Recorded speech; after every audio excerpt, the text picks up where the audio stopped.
কচুগুলো যদি সব পচে যায় তবে বাজারে আমি কি বিক্রি করব? এক একটা মাছের সাইজ কি বড়! ওই চিংড়িগুলো কোনো সাধারণ মাছ নয়। ওরা তো সব মাছ নিয়ে চলে যাচ্ছে মহেশ কাকু। কি সুন্দর রূপ ওরে, আর লাল লাল চিংড়ি! কচু খেতে কত বড় চিংড়ির ঝাঁক।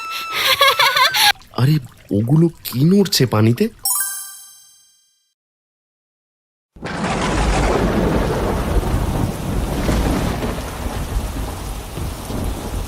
এই অঝোর ধারার বৃষ্টিতে তো আমার কচু ক্ষেত দেখি তলিয়ে গেল রে বউ। এখন সারা বছর আমরা কি খেয়ে বাঁচবো, আর মহাজনের ঋণই বা কিভাবে শোধ করব?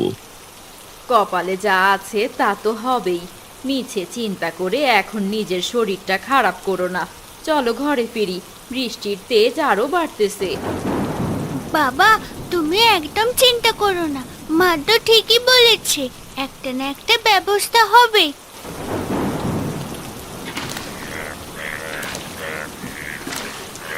ও বাবা, দেখো বর্ষার জলে ব্যাঙগুলো কেমন খেলা করছে। তোর বাবার চিন্তাতে মুখ শুকিয়ে যাচ্ছে, আর তুই আছিস ব্যাঙ নিয়ে। মারে, কচুগুলো যদি সব পচে যায় তবে বাজারে আমি কি বিক্রি করব? আর তো স্কুলের বকেয়া বেতন আর পরীক্ষার ফি দেবো কি করে? গতবারও তো ঠিক এমন বিপদ হয়েছিল, তখন বুড়ো কাকা আমাদের কতভাবে সাহায্য করেছিলেন। এবারও দেখবে কোনো না কোনো ব্যবস্থা হয়ে যাবে। এখন চলো তো। হ্যাঁ বাবা, বাড়ি চলো, বৃষ্টির দাপটে তুমি ভিজে যাচ্ছ।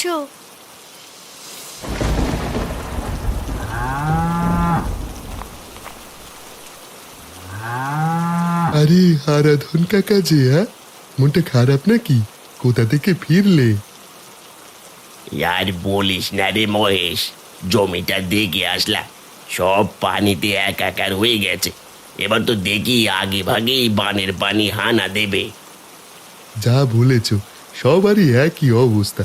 কি আর করবে, প্রকৃতির উপর তো আর কারো হাত নেই। যাই গো কাকা।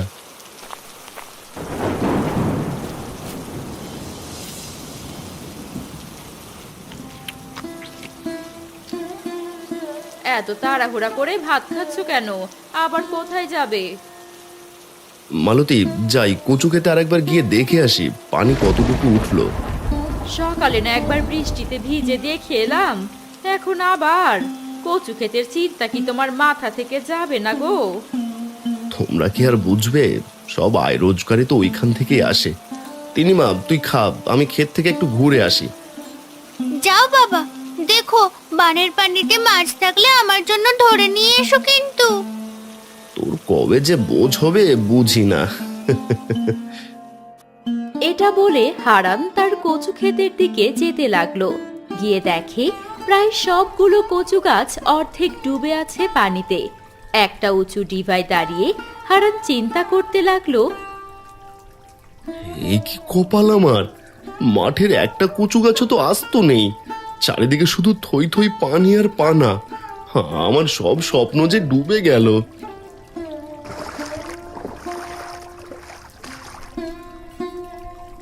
কি গো হারান দাদা, শব্দ শেষ হয়ে গেল দেখছি, আর কচু বেচতেও পারবে না। এখন কি করবে সেটা ভেবেছো? ভাইরে, এটাই চিন্তা করছি, আমাদের মতো গরিব মানুষ এখন চলবো কিভাবে? এ সময় কচুগুলো পরিপক্ক হবার কথা, আর এখন প্রায় সব পানির নিচে। বিপদ তো তোমার নিজের অলসতার ফল। সময় থাকতে যদি ক্ষেতের আল শক্ত করতে আর উঁচু রাখতে, তবে কি আর এমন হতো? আরে ওগুলো কি নড়ছে পানিতে? রুপোলি আর লাল রঙের কি যেন ঝিলিক দিচ্ছে। কচু পাতার নিচে ওগুলো কিসের ঝাঁক? মাছ নাকি রে গদাই?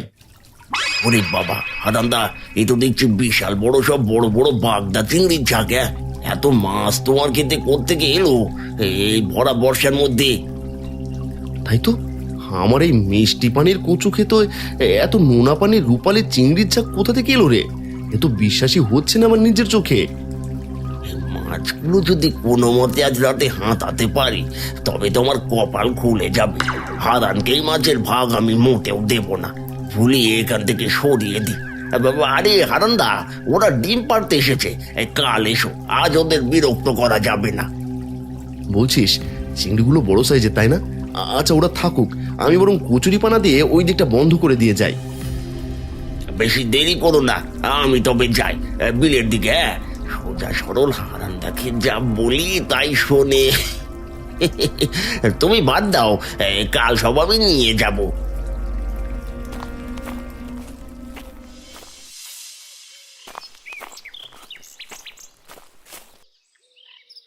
কি রে হারান, পানির তলায় রূপালী মাছের ঝিলিক দেখে খুব খুশি হয়েছিস বুঝি? মনে মনে তো অনেক বড় বড় স্বপ্ন সাজাতে শুরু করেছিস। আপনি কে মা?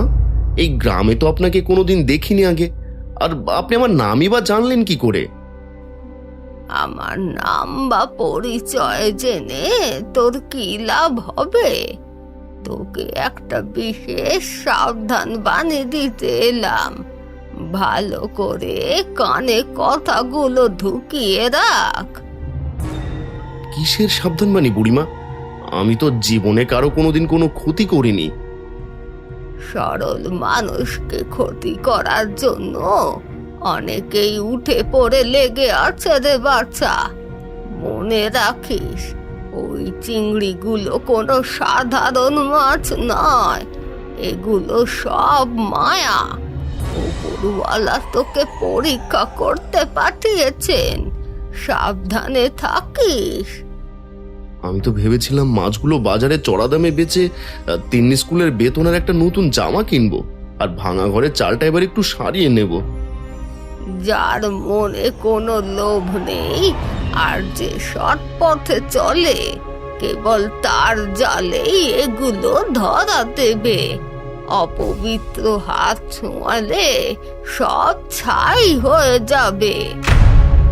আমি তো জীবনে কারো এক পয়সা ঠকাইনি মা, আজীবন সততার পথেই চলেছি। আমি শুধু ডাল ভাত খেয়ে শান্তিতে নিজের পেট চালাতে চাই। ভালো মানুষের হাতে মায়ার জিনিস হবে সোনার মতো, আর লোভীদের জন্য সবই হবে ছাই।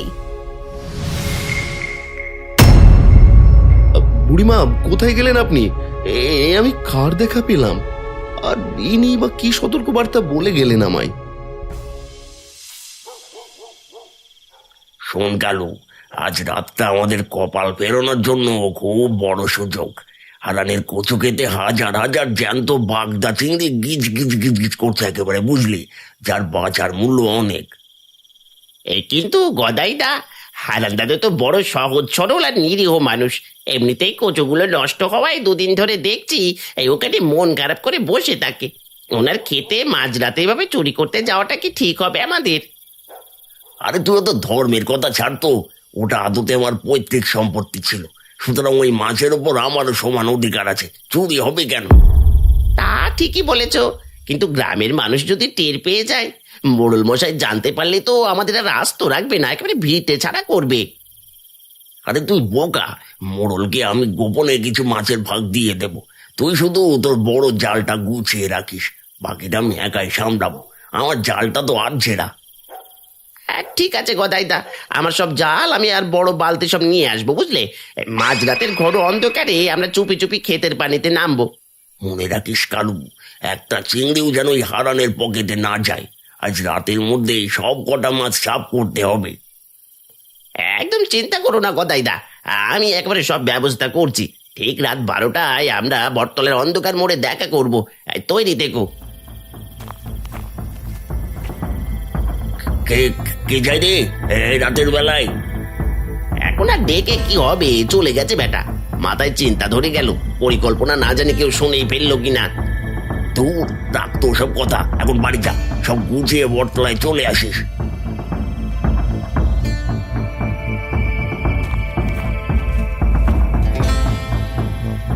তিন্নিমা, তোর বাপ কই রে? ঘরে একা একা কি করছিস? বাবা আর মা নগেন খুড়োদের বাড়ি গেছে জাল আনতে। আমাদের কচু খেতে নাকি চিংড়ির ঝাঁক এসেছে। তোর বাবা চাল আনতে গেছে, আর ওইদিকে চিংড়ি ধরার জন্য তোর কাকার বেটা কালু পরিকল্পনা করছে। মহেশ কাকু, আমি আজ বিকেলে গদাই কাকা আর কালুকে অনেকক্ষণ ফিসফিস করে কথা বলতে দেখেছি। ওনাদের মতলব একদম ভালো ঠেকছে না। আমারও কেমন যেন খটকা লাগছে তিন্নি। ওনাদের হাব ভাব সুবিধার নয়। ওরা নিশ্চয়ই তোমাদের ক্ষেতের ওই রূপলি চিংড়িগুলো চুরি করার জঘন্য ফোন দিয়ে আসছে। বাবা এমনিতেই চিন্তায় আছে, এর মধ্যে নিজের ভাইকে নিয়ে এসব কথা বলা কি ঠিক হবে? এখন আমরা ছোট মানুষ হয়ে কি করতে পারি বলো তো মহেশ কাকু? তুই একদম চিন্তা করিস না তো তিন্নি, আমি তো সাথে আছি। আমরা ছাড়া না তোদের ক্ষেতের আইলে লুকিয়ে পাহারা দেব। বাড়ির সবাই ঘুমিয়ে গেলে তুই আসিস। কিন্তু মহেশ কাকু, ওরা যদি আমাদের অন্ধকারে দেখে ফেলে তবে তো রক্ষা নেই। আমাদের ধরে মেরে তক্তা বানিয়ে ফেলবে ওই শয়তান গদাই কাকা। আমরা সরাসরি ওদের সামনে যাব না, সাবধানে লুকিয়ে থাকবো। ঘন কুচু বনের আড়ালে ঝোপের ভেতর ওঁত পেতে থাকবো। ওরা টেরই পাবে না আমাদের কথা। রাত বাড়তে থাকে। মেঘ সরে গিয়ে যেন আকাশে এক ফালি রূপালী চাঁদ উকি মারছে। তিন্নি আর মহেশ কাউকে না জানিয়ে চুপি চুপি কচু ক্ষেতের দিকে যেতে লাগলো।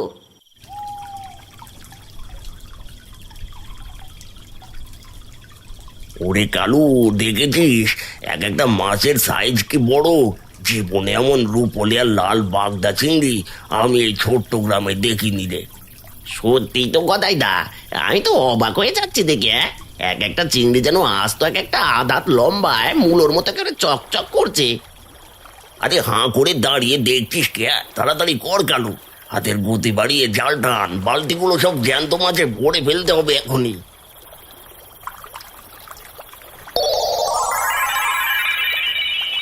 গদাই দা, মাছগুলো কেন জানি কেমন অদ্ভুত আচরণ করছে। জালে আটকা পড়ার পর এগুলো একদম নড়াচড়া করছে না কেন? মরে গেল নাকি? আরে মরুক আর বাঁচুক, তাতে তোর অত ভেবে কাজ কে? ওগুলো বাজারে তুলতে পারলেই তো আমরা কাঁড়ি কাঁড়ি টাকা পাবো। তাড়াতাড়ি হাত চালা।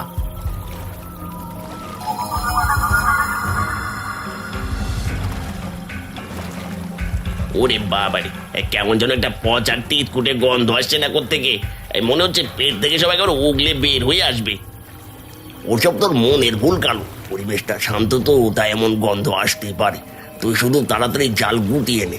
আকাশে মেঘ ঘনাচ্ছে, বৃষ্টি নামার আগেই চম্পট দিতে হবে আমাদের।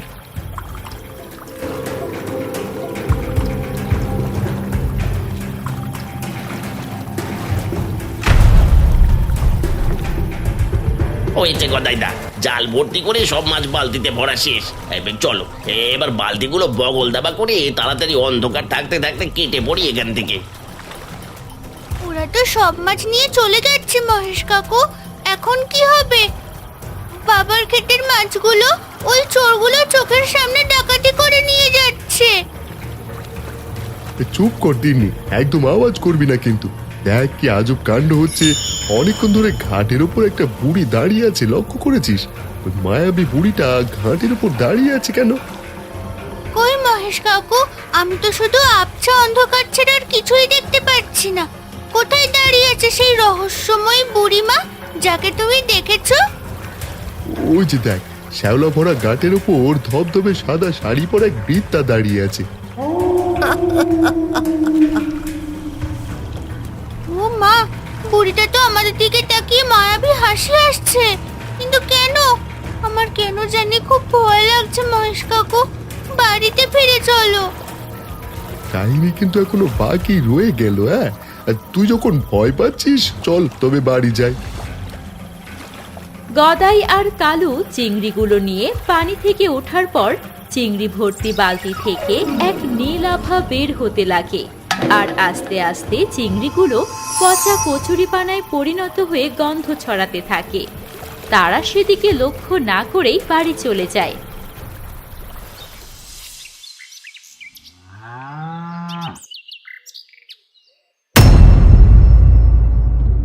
এ কি সর্বনাশ হলো রে আমার কালু!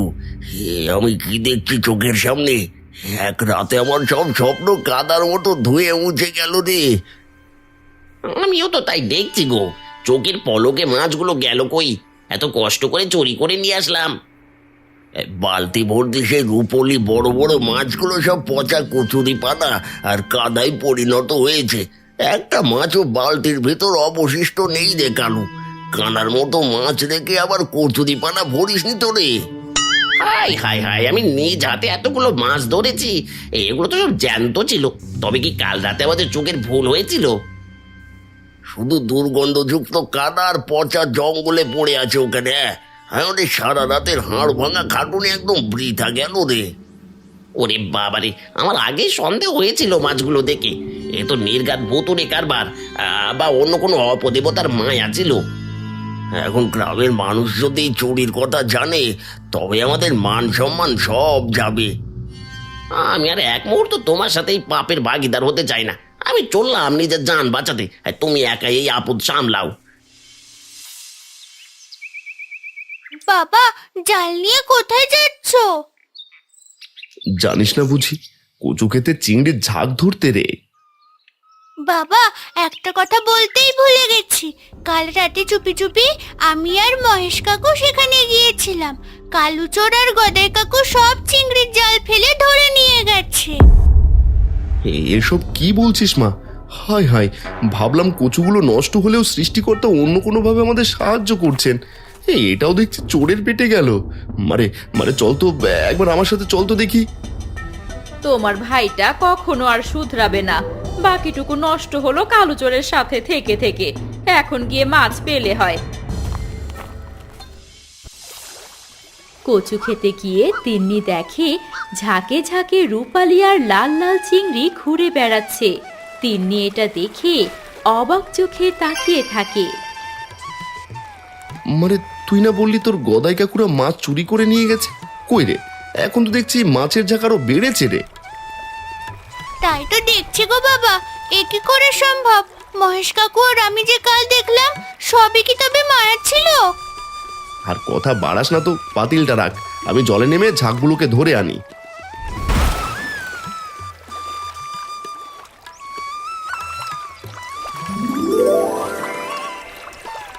দেখ মা, কত বড় বড় চিংড়ি। নতুন পানির চিংড়ি বলে কথা। ওই যে বাবা, দেখো চিংড়িগুলো কিভাবে লাফাচ্ছে। কচু খেতে কত বড় চিংড়ির ঝাঁক।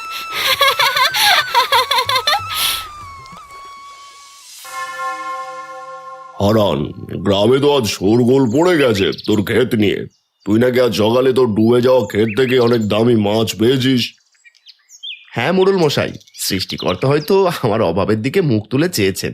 আমার জালে আজ প্রচুর বড় বড় চিংড়ি ধরা পড়েছে। কিন্তু হারান, গদাই তো একেবারে সারা গ্রাম মাথায় তুলে বাড়াচ্ছে এখন। ও বলছে ওই মাছগুলো নাকি ওর নিজের পালিত, আর তুই নাকি চুরি করেছিস।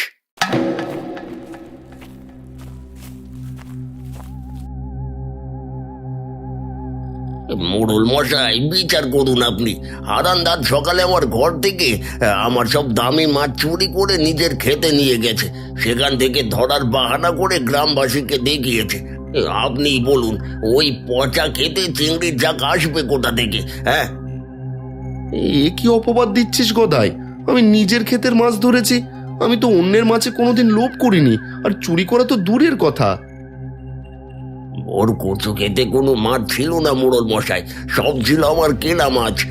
কাল রাতে ওগুলো সব আমার বাড়িতে বালতি ভর্তি করে রাখা ছিল। এখনো কিছু মাছ আছে। যদি তাই হয় গদাই, তবে তোর সেই মাছের বালতিটা এখানে সবার সামনে নিয়ে আয়। আমরাও দেখি তোর বাগদা চিংড়িগুলো কত বড় বড় ছিল। নিজের কথায় নিজেই ফাঁসলাম। ওটা আসলে মোড়ল মশাই, ওটা এখন বাড়িতে নেই। কে যেন ওটা সরিয়ে ফেলেছে। আমি অনেক খুঁজেও আর পাচ্ছি না বালতিটা।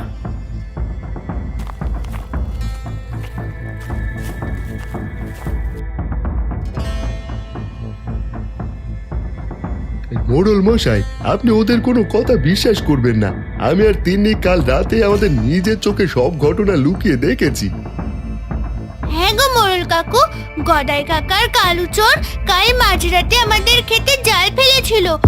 ওরা সব মাছ চুরি করে বালতিতে করে ওদের বাড়িতে নিয়ে গেছে। এই পুচকে মেয়ের কথা বিশ্বাস করবেন না। তোরা বড়দের সামনে মিথ্যে কথা বলছিস। হ্যাঁ, তোদের কে শিখিয়েছে এসব আষাঢ়ে গল্প বলতে? হারান্দা শিখিয়েছে, তাই না তোদের? আমাদের কথা যদি মিথ্যে হয় তবে কালু চোর বিচার শুরুর আগে গ্রাম ছেড়ে পালালো কেন? তাকে ধরলে তো সব বেরিয়ে আসবে। ঠিক বলেছ মহেশ, সত্য কোনোদিন চাপা থাকে না। ওই গ্রামবাসী, কালু চোরকে যেখান থেকে পারো খুঁজে বের করে এখনই এখানে নিয়ে এসো। গদাই, এখনো সময় আছে। সবার সামনে হাত জোর করে সত্যিটা বল, না হলে কিন্তু শাস্তি খুব কড়া হবে। তোকে গ্রাম ছাড়া করা হবে। আমি কোনো চুরি করিনি মোড়ল মশাই। হারানি আমাকে ফাঁসাতে চাইছে। এরা হারানদা শেখানো মিথ্যে বলিয়া ওড়াচ্ছে আপনার সামনে। বাবা তো কাল লগেন খুড়োদের কাছে গিয়েছিল জল আনতে। আমি আর মহেশ কাকু দুইজনে ঝোপের আড়াল থেকে পাহারা দিয়ে দেখেছি আপনাদের। তিন্নির কথা শেষ না হতেই কালুকে দুজন হাত বেঁধে ধরে নিয়ে আসে সেখানে। কালু, তুই যদি এখন সব সত্যি কথা বলিস তবে হয়তো তোকে মাফ করব, আর যদি মিথ্যে বলিস তবে তোকে ওই কুঁচু খেতে বেঁধে সারা রাত চুবিয়ে রাখবো। আমি হাত জোর করে সব অপরাধ স্বীকার করছি মোড়ল মশাই। দৌড় চাই, হাত তো বাঁধা। গদাই দাদাকে টাকার লোভ দেখিয়ে কাল রাতে মাছ চুরি করতে পাঠিয়েছিল। তুই আমার সাথে বেইমানি করলি কেন কালু চোর? আমি কি তোকে এই বিশ্বাসে আমার সাথে নিয়েছিলাম কাল রাতের অন্ধকারে? আমি আর পাপের বোঝা মাথায় নিতে পারবো না মোড়ল মশাই। ওই মাছগুলো তো পচা কচুরিপানা আর কাদা হয়ে গেছে। ওসব ভুতুরে মায়া ছিল। পচা কচুরি পানা মানে? কালু, তুই কি নেশা করে আছিস নাকি? হ্যাঁ, সত্যি বলছিস? পরিষ্কার করে খুলে বল তো আসলে কি ঘটেছিল বালতির ভেতর। হারান দাদার ক্ষেতের মাছ আমরা চুরি করে বালতিতে ভরে নিয়ে আসি। এই পরদিন বালতি খুলতেই ওগুলো সব পচা পানা হয়ে গেল। ওরে বাবারে, কি গন্ধ! লোভের ফল হাতে নাতেই পেলি তাহলে গদাই। কেমন লাগছে বল দেখি? অন্যের হক নষ্ট করতে গেলে ওপরওয়ালা এভাবেই বিচার করেন মানুষের। অসাধু কাজ আর চুরির চেষ্টার অপরাধে গদাইকে 1 মাসের জন্য একঘরে করে রাখা হলো। এই সময়ের মধ্যে কেউ ওর সাথে কোনো যোগাযোগ রাখবে না।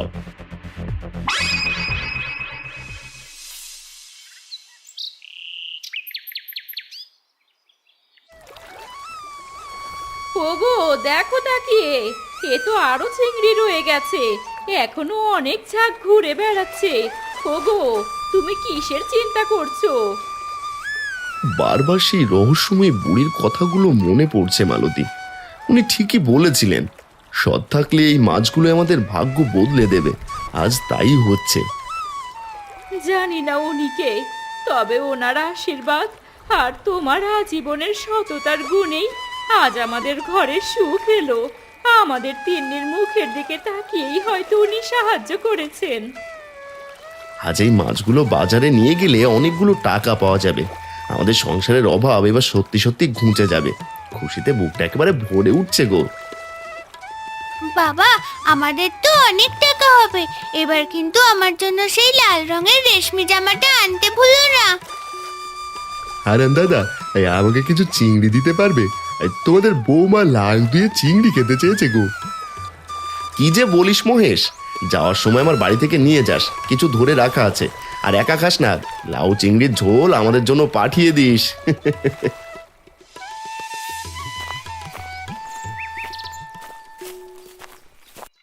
কে রে হারান, ঝুড়ি ভর্তি মাছ নিয়ে কোথায় চললি রে?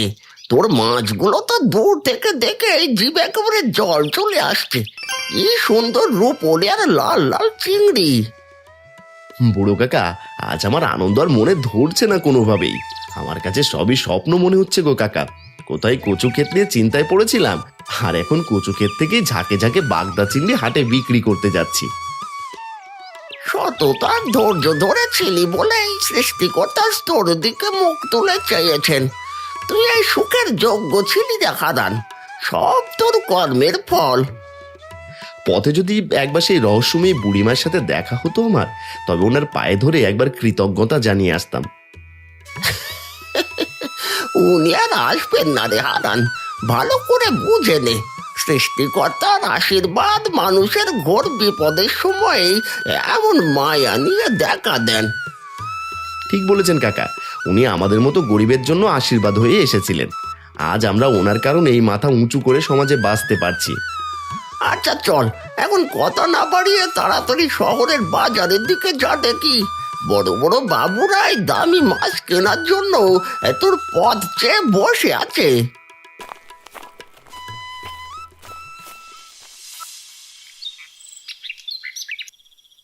হারান দাদা, এই নাও, তোমাদের বৌমা নিজ হাতে লাউ দিয়ে চিংড়ি রান্না করে তোমাদের জন্য পাঠালেন।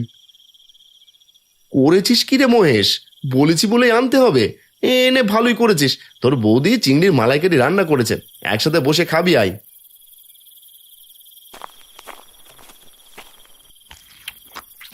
মহেশ রে, একদম লজ্জা করিস না, নিজের মনে করে পেট ভরে খা। মালতী কাকিমা তোর জন্যই স্পেশাল রেঁধেছে, কচু ক্ষেতের চিংড়ি বলে কথা। বৌদি, আপনার হাতের এই রান্নার স্বাদ অসাধারণ। আমি এর আগে আমার জীবনে কখনো এমন রাজকীয় খাবার খাইনি। গন্ধে একেবারে পেট ভরে যাচ্ছে।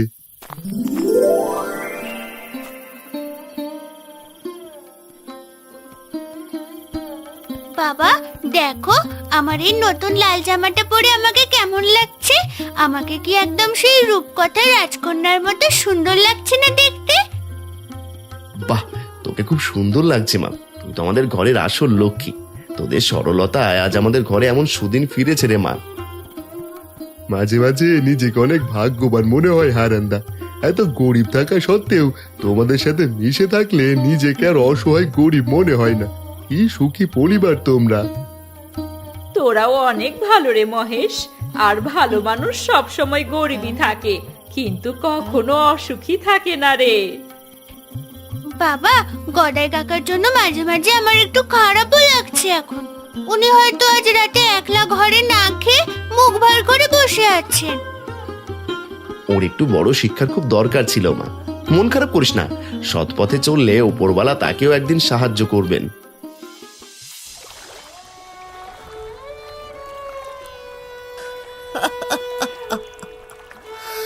এই দুনিয়ায় সবই মায়া রে, এগুলো কিছুই না, শুধু পরীক্ষা মাত্র।